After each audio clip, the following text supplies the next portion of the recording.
కనీసం మా పరిస్థితిని అర్థం చేసుకొని కళ్ళు చేసి చూడాలనే ఉద్దేశంతోనే మేము ఈరోజు ప్రభుత్వ ర్యాలీ నిర్వహించడం జరిగింది. కనీసం ఈ రోజున మా పరిస్థితి అర్థం చేసుకొని సమాన పనికి సమాన వేతనం ఇవ్వాలని కోరుకుంటున్నాం.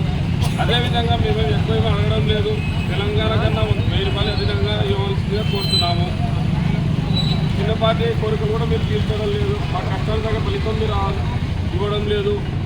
మాతో వెట్టి జాగ్రత్త చేర్చుకుంటున్నారు కానీ మా నుంచి ఎలా మాకంటూ ఏమీ లేదు. మీరు ఇచ్చే జీతం చాలించాలన్నతనే కనీసం 10 దినాలు గడుచుకోలేదు.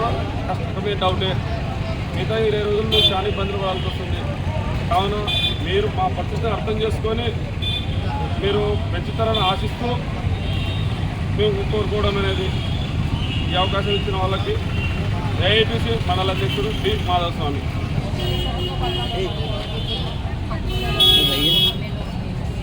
గొట్టం తినంత పైన పట్టింది.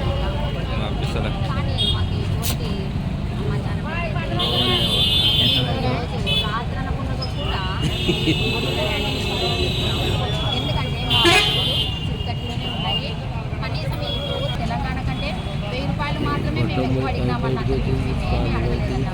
తెలంగాణ మీరు ఇచ్చిన హామీని అన్నది